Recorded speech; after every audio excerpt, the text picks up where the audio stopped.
Real estate is about freedom, choice freedom, time freedom, and money freedom, and the impact you can make with that freedom. But it doesn't come without cost. Your freedom takes work. That's why Neil Timmons brings together the tools you need to build your real estate legacy, from tips and tricks to interviews with industry titans. It's all here in one place. Real Grit. Let's get to it. Everybody, welcome to Real Grit. I'm here with the one and only Nick Perry. Nick started his career. I mean, he was really from rags to riches, as true as it actually gets, from absolutely nothing to really being a very significant player, a powerhouse, if you will, in this industry. Has perfected, I would say, the nationwide wholesaling model. It's a standard to be replicated, and so I'm really pumped to have him here. Nick, how you doing, bud? Hey, man, it's honored, excited to be here. What an awesome intro, man. Appreciate you bringing me on. Absolutely. No, I'm excited to have you here. We've known each other for some time, and you've got a tremendous story and journey, frankly, not just a story, because we're living it every day, right? Bringing it's ever shifting and shaping as you're cultivating as you go. Just maybe for people who don't know you, just give me a little background. How'd you get into business, and what were the first few years like? Well, it's been a journey. So, in a moment, I'll take you guys back, and just to give you some context where I am now is, I'm very fortunate. I've built a large nationwide wholesaling company. So my office is in Austin, Texas, but I live in Miami Beach. So I've been able to scale my way out of my wholesaling business, and it runs. I have a phenomenal team in place, and they do multiple six figures every single month without much of my involvement anymore. So you moved almost a year ago now, haven't you? Yep. So I have other businesses that I own as well. The wholesaling company is just one of them. So that was my baby, though. That's really what got me started in business. That's what gave me the time, money, and freedom to be able to invest in other areas and move away from my office and my corporate job, back in the day. So, just to give you some reference, like you said, rags to riches. I had nothing, 7 years ago. I think I was down to my last $500 in my bank account, not able to make rent. And, before that, I grew up in Northern Virginia, right outside of Washington, D.C. I was always, I was a CDF student. I made it to the 10th grade, and then I was like, I don't want to go to school anymore. I actually decided I'd rather work full time instead. So, against my parents' advice and all my teachers' advice, I just said, no, I'm not going back to school anymore. And I just started working. I did retail jobs. I worked at a cell phone store selling cell phones. And then when I turned 18, I decided to become a personal trainer, because I thought, that was, I like to work out. So I thought that would be a good career. Line them up. Right. Yeah. And that was great. I did really well in that as a personal trainer, but there's only so far you can go being a personal trainer, right? You're trading time for money. And I realized all my clients that I'm training are super wealthy. They're coming in, they're in Bentleys, and they live in these nice houses. And, I'm scraping by making $60K a year, working my tail off. And I was like, dude, there's got to be a better way. So I started interviewing all of my clients. Like, hey, man, what do you do? How did you get started? I had my own little podcast going at the gym. Yeah. Yeah. And I noticed all these guys that were really wealthy owned real estate, and they own companies. Yep. I was like, well, success leaves clues. I should probably, that's right, start learning this. In 2014, I moved to Austin, Texas. I didn't have a plan on what I was going to do. I was just kind of at the end of my lease in Northern Virginia, and I was tired of the winters and the traffic, and it was my hometown. So I moved to Austin and started watching YouTube videos on wholesaling. Literally just on a whim, you moved to Austin? No job? Yeah, no nothing? I didn't have any friends down there. I didn't have any connections. Yeah. But I realized the city that I was growing up in was hindering my growth. Yep. Northern Virginia, it's a very government controlled industry. So either you're a government contractor, you work for the federal government. Additionally, that's kind of a pissed off mindset because everybody works for the government. So nobody's very happy there. Okay. Yeah. Everybody's kind of miserable there, and it's cold and there's traffic. And I was just tired of it. Like I felt like, yeah, that's where I grew up. That's where I had all the haters, and I had to like get myself into a different environment. So different environment, new identity, new mental state. Anytime I've ever moved to a different city, it's always exponentially increased my life. So that was a genius move in hindsight. At the time, I didn't have enough money to do anything. I moved down there with $5,000, and you know how fast $5,000 goes in the real world. So I was hustling my butt off, handwriting letters, putting up bandit signs, trying to make a deal before I ran out of money. I realized realistically that's not going to happen. So I had to get a job. Like it's either that or go back home, and that wasn't an option. So I got a job at Indeed.com. I was very fortunate to get the job there. I was referred, and that really helped. And so they took a chance on me, and I went in and I said, you know what, I'm taking this job right now, but I'm doing it for the sole purpose of making enough money so I can get out of the job as soon as possible. And I went in and I just hit it as hard as I could on the phones at Indeed. It was an inside sales job. And I went from like, my last $500 almost getting evicted from my apartment to, Top Gun, Rookie of the Year, President's Club, all that stuff at Indeed, making $250,000 a year. So my life, drastically, increased in terms of, revenue, confidence, sales acumen, because I was, inside salesperson, which all was a huge catalyst in my real estate business. Because not only did I get the skills that I needed to become really good at, sales and persuasion at Indeed, but I also got the work ethic and the money to infuse into my wholesaling business. So that money from Indeed is what paid for a lot of the early marketing. It's what paid for, the Sean Terry masterminds, and every deal that I would close in those early days would just get all reinvested back into the company. Because remember, I'm trying to get out of this job as soon as possible. So, I did that for 2 years, built up a really, nice income for myself. I was making $250,000 at Indeed. I was pushing, probably 500,000 in wholesale at 26, 27 years old, and and that was cruising along. But then I was I made a crucial error, and lost literally everything. And what I did was I dated a girl, and I had her working for me. And when I went to go break up with her, she went and got an attorney, which was her uncle.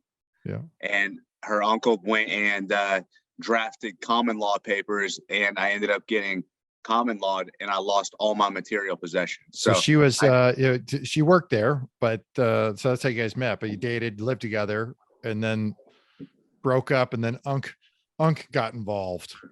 I dated her for 11 months. 3 of those months we lived together. And after that, like 90 days of living together, I said, I'm all right, I'm done. Out. I'm out. And her uncle attorney said, I don't think so. We're going to get this guy. So, not only did they take all my material possessions, I lost my house, I lost my cars, I lost all my clothes, money in the bank account, had to go to court. Then, I was, spending money on attorney fees, to try to fight this thing. And I didn't know it was her uncle who was working pro bono. And so you're out spending. She's not spending a penny. So I was like, well, I'm just going to go the distance because I'll outspend her. Well, I was wrong. And I got,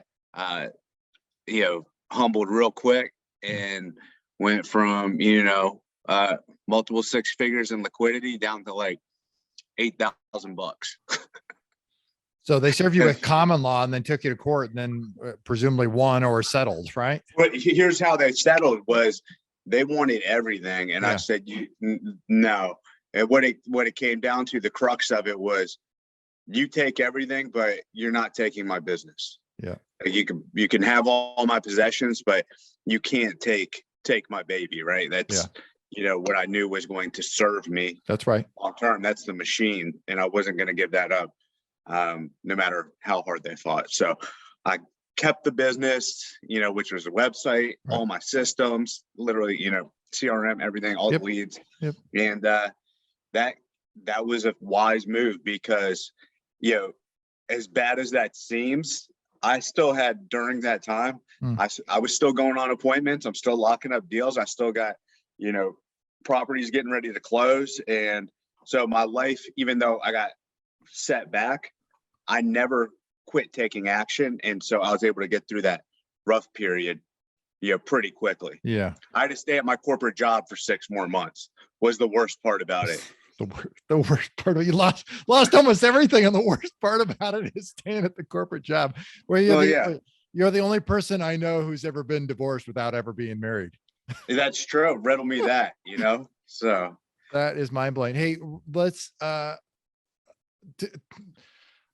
there's probably some people listening, and they're like, this is an insane story, and I live with somebody. I'm not married, and what could go wrong? Knowing what you now know, what would you or could you have done differently in that situation or in that relationship? All right. So common law is only in a very small amount of states. So Texas being one of them. There's a few other states, but it's an old school law that hasn't been updated in the law books. And in Texas, there's no statute of limitations. They can live with you for any period of time. So if you have somebody living with you, make sure that you guys have a prenuptial agreement in place. Even if not married. Even if you're not married, because they treat you like you're married. They treat you like you're married under common law. Doesn't matter if they're staying at your house for a week. If they get mail there, and then here was the final nail in the coffin where I really screwed up, was because I had her working in the wholesaling business. I put her on the business checking, so that way she can, move money around when we needed to. Yep. And that was the judge didn't like that too much. And they ended up. Oh, and one other thing, on my direct mail, I put, my wife and I are looking to buy your house, because you know how we do that. We're like, hey, my wife. The direct mail would say whatever the mail piece says, right? And some of them say, my wife and I are looking for the neighborhood. Yeah. They brought the direct mail piece into the courtroom and used that as fucking evidence. So that's just like stuff. Saying, is this really the third notice? Correct. So just a few tips. Check if you're in a common law state first. If you're not, you're fine. If you are, then make sure you take precautions if you're going to move in together or commingle any finances or anything like that. I'm not laughing at your expense, my friend. I'm just, I'm smiling because I'm blown away that this could even happen. Right. Hey, you know what? Life's not fair though. Yeah, that's true. Messed up stuff's going to happen, especially, when you let crazy girls or guys into your life. Yep. So, at the end of the day, you need to take extreme ownership. It was my own fault for, letting somebody like that was capable of that in my life, without, being a little bit more discerning. But we all make mistakes. I think we've all probably, had somebody stab you in the back, or, a business partner screw you over, or, a spouse or somebody mess you up. So it's just part of the game. You just try to get better and not make the same mistakes. How do you stay mentally strong? So how do you get through that instead of just giving up and going, oh, forget this. I'm just going to go to Indeed and make what really is a very comfortable living that a lot of people would seek out to go, I made it. 250 grand is not chump change to go, I made it. And you just go, this is the worst thing about this whole thing is I got to be here. I don't know. I've always, since I was young and, even when I had nothing, I have always wanted to be great. Like, I don't know and I never, I don't, maybe I was delusional or what, but I was like, not going to settle for anything less than, the absolute best, and by absolute best, it means in all areas of life. Financially, you're abundant beyond money, and you can give as much as you want to help the world. My health is a huge priority, my faith. And so in all those areas of my life, I just have always been pushing to get better. And I'm not going to settle for going backwards or staying the same in any area of my life. It's about mastery, isn't it? It's about mastery. It's about growth. Yeah. And seeing how far you can push yourself. And, every single day I'm trying to move the needle and faith, finances, friendships, family, faith. Yeah. So No, it's constant mastery, all day, every day. That's what I live for. I'm a junkie. I'm a progress junkie. Yeah. No, that's tremendous. When you understand that this is not about, there is no destination, right? The destination ultimate is mastery. Just like you said, growth, just improving, getting better, making sure you're at the top of the game to be the best, because at some point you will have hit enough dollars where you'll never have to work again if you don't want to, but you still do, because it's not, that's a piece of it, but that's a piece of the journey, but it's not the destination. Yeah. I mean, when I started, like, the money that I make now, I was like, if I have that, I'd be good. But then, you get there and you move the goalpost, not because, that's right, you need more crap, but it's more like, I can do more. I can be better. I can push further. I can help more people. I can make a bigger impact, live a nicer life. Yeah. And so, it's almost selfish if you just stop and be complacent and, decide I'm just going to stay at this corporate job, or, I'm fine just doing what I can. God, in my opinion, I don't know if, who God is to, your listeners out there, but I believe in Jesus. And I think he's telling you, like, you need to go out and do your best every single day. Yeah. What would you tell new people, people say, or who are in the wholesaling space, who, about your journey and about the ability for them to, if they want to get to where you are, and then, and that, like you said, that needle's always moving. But if they want to get to where you are, what words of inspiration or direction, advice would you provide them? I mean, you hit it on it earlier, mental toughness, because especially in the beginning, that's when it's the hardest. So that's when you need to be able to dig deep. And when your marketing doesn't work and your only deal that you had fell through and a business partner flakes out on you, and all that stuff's going to freaking happen in the beginning. Right. And you got to have the guts to be able to keep it together and keep it moving forward, and be humble enough to ask for help. I'm a byproduct of having good mentors, right? We met in a mastermind. I've been going to masterminds my entire career, because if I didn't have the guidance from people that have already walked that path, right, I would be lost. I tried watching YouTube videos till nauseum to, shortcut and get the information, but it doesn't really work like that. You guys need to tap in with a good mentor and do what they tell you to do, and make sure you're prepared for, challenges. And it's going to take a lot of grit. I think 1% of people make it in business. Yep. Yeah. So be that 1%. Yep.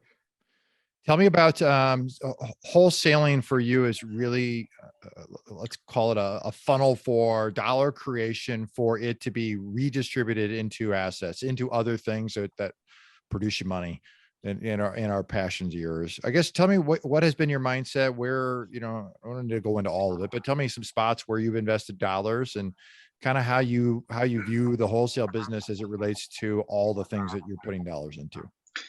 Yeah. So first and foremost, real estate, right? When the money comes out, I'm constantly buying rentals. So I have a rental portfolio. Additionally, I own mobile home parks. So those are the two sectors in real estate that I'm invested in. And it's not to say I won't, invest in more, but that's just where I'm at right now. And then outside of real estate, I own oil and gas rights. So I have 11 oil and natural gas wells out in Texas. Yeah. And I'm really excited about that. It's a great time for the oil and gas market right now. And I actually just bought a drilling rig. So cool. Yeah. So I just purchased a drilling rig. What's cool about that is not only do you get money for drilling the wells, but you get a carry in every single well that you drill. So you're collecting a fee and building wealth at the same time. At the same exact time. Yep. Yeah. So, and it's taxed, you can write it all Very, off. So there's a very lot of tax efficient there. Yes. Yeah. So that was positive. And then, I've got a lot in the crypto markets right now. Yep. I play there, and I do, some stuff with e-commerce. I'm kind of like more like, at this point, I feel like I'm like Kevin O'Leary on Shark Tank. Like, I'll listen to anybody's pitch, and if it, I say no to most of them, but sure, right. If something makes sense, I'm getting ready to invest in a technology company right now that's in the payment space, and so it's just really where can my dollars go the furthest. And so I'm not just a real estate person, I'm more of an entrepreneur. Fair to say you'd credit all of it to real estate, meaning wholesale. It all real estate's the foundation. Yeah. Right. Yeah. Everything comes from there. So you just got to get really good at that, and that'll open up whatever you want to do. You want to go open an animal shelter, you want to build a church, you want to invest in other businesses, pay off your parents' mortgage, like whatever it is, you can do it with real estate. Yeah. It's exciting. Tell me about the culture of your team, because you didn't get here without having really good people to be able to do what you do and do it from afar. You're not in the office. What's the culture like? How are you able to do that? What's it like? I mean, if I were Yeah. to, it would be like Wolf of Wall Street without the cocaine. Okay. Right. But you're gonna, my guys are all A players. I've hired and fired so many people, and I just got really good at identifying top talent and bringing them on board and keeping them. So they're primarily, mid to late 20s, really hungry guys that are looking to, not only make a lot of money, but they're interested in wealth creation and things like that too.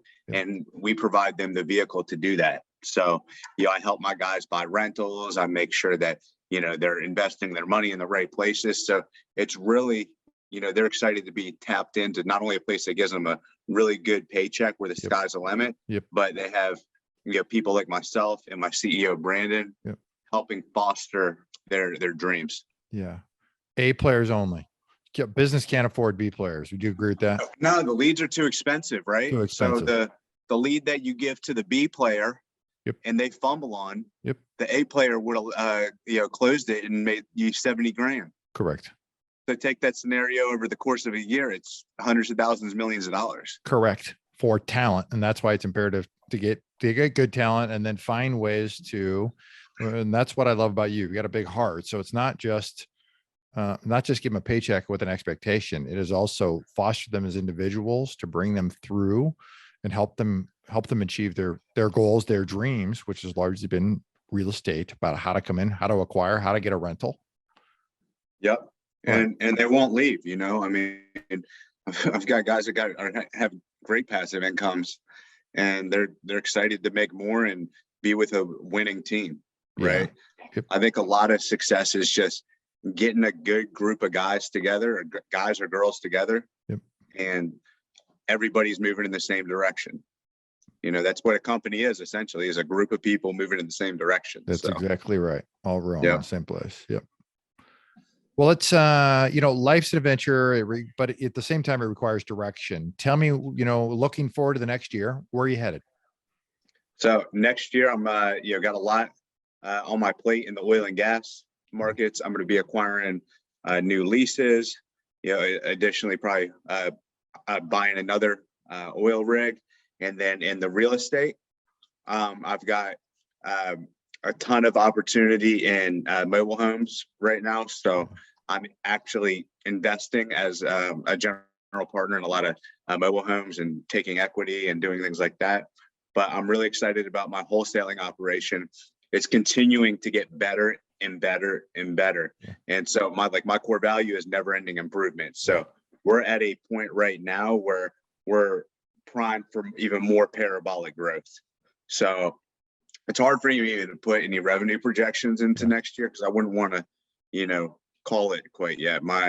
The way that things are coming along there is really exciting. So financially, I like to get to like 15 million active income next year. And that's between everything, Yep.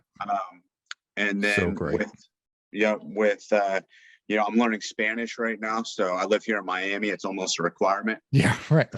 I'm like #1 on Duolingo right now. I've been really pushing to, practice Spanish. I want to do some international travel now that things are open back up. Yeah.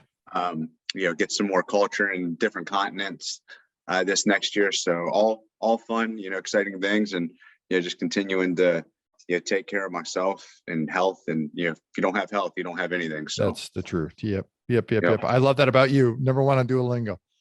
That you just bring your A game no matter what it is. That's it, man. I'll stay up until 2:00 in the morning, doing lessons if I need to. So. Yeah, I'm gonna win. Yeah. Let's move on to our final segment, what I call for impact. Your favorite quote. Everybody's got a plan until they get punched in the face. Mike Tyson said it. Why is that your favorite quote? Just like we talked about earlier, when you asked me what would I tell people getting into this business is, be ready to be mentally tough, right? So getting punched in the mouth is the same as you just spent your last dollar in marketing and it didn't work out. What do you do now? You didn't see that in the YouTube videos, right? So you need to be able to, okay, well, this is what I'm going to do. You need to be adaptable. You need to be tough, resourceful, and able to push through, when you get punched in the mouth. Right. So that's what separates the people that I see that are successful and the guys that do okay or don't make it. Yeah. What do you think holds most investors back? I think fear, that it's scary when you're out there spending money, and, entrepreneurship is a scary thing. You got to spend money and hope that, things work out. And I think that, people, need to, just develop that muscle. Like everybody is like, man, you got, balls of steel, or you're fearless. I'm like, well, man, I've been doing this for a while. Right. So, I risked $10,000, then I risked, $100,000, and now I'm not scared to risk, more. Right. So, yeah. You've been through it. You see a cycle, and you know what's within yourself, that even if it all went away, you know how to put it all back together. Right. And that's a huge thing is, right. You can, no matter what, I know how to make money. I know I have a skill that I can be okay in 6 months if the worst case scenario happens. Yeah, exactly. Outside of real estate, what are you most passionate about? My faith, like God is #1 in my life. I put him, before everything, even into business and into relationships and finance. So, just my relationship with God and making sure that I'm abiding by him. And then outside of that, I've got, a huge heart for fitness. I'm in the gym 5-6 days a week. I really am always trying to, get in better and better shape. And, I like hanging out and going to masterminds still. I'll be down there in Mexico with you guys next month. I'm really looking forward to that. Yeah, cool. It'd be great. So just good fellowship and, relationships. I'm buying, I got a Ferrari coming tomorrow. I just bought a new Ferrari. Do you really? So good for you. Yeah, new 2020 Ferrari. So I'm pretty amped about that. That should be a fun new tour to drive here in Miami Beach. It's going to be great. It's going to be great. Yeah. What's your favorite way to make an impact? Favorite way to make an impact is, wow, that's a great question. Favorite way to make an impact would be face to face. I've podcast and, you'll see me on social media, giving success tips, but nothing is more impactful to me than when I get to actually, spend time with you in real life, look you in the eyes and help you through whatever situation. So I've helped a lot of people and it's, but my favorite is actually like, this COVID stuff kind of sucks. Everybody's doing everything virtually. Yes. I like actually meeting up and being able to hang out with people, do life together and pour myself into them and try to help them in whatever way I can. Yeah. No, that's terrific. Well, listen, I really appreciate you taking the time to connect up and be on here. If people want to connect with you, follow you on social media, where can they find you? Yeah, it's just my name. So Nick Perry, REI, like real estate investor. And then if you guys are looking for like some help or coaching, my website. The link's in the bio of my Instagram, but it's called 7-Figure Cartel. So we have a mentorship program if you guys are looking to dial in your wholesale flipping company and scale it in a fraction of the time that it would take trying to figure it out on your own. I've already done it. So yeah, you've already done it. And I've reviewed what you put together there. Really good stuff. So that's terrific. We'll make sure the links in the show notes as well. Appreciate that. Yeah, no, thank you so much. Yeah. So reach out to me. Instagram is probably the best way. So just Nick Perry, REI. I'm happy to help. Sounds good. Well, listen, I really appreciate the time you've taken here. You're really an inspiration. I mean, tremendous life story and an internal fight that's literally second to none. So I really appreciate the time, man. You got to have heart, man. Just remember that. That's my final word is it comes down to heart. I'm not the smartest, but it comes down to heart. So yep. See you guys next time. That's exactly right. Hey, I'm Neil Timmons for everybody here at Real Grit. I'm reminding you, real estate requires real grit. If you like our content and want more, you can access it at realgritpodcast.com. You hear it guest after guest. Instinctively, you already know it. But let me call it out.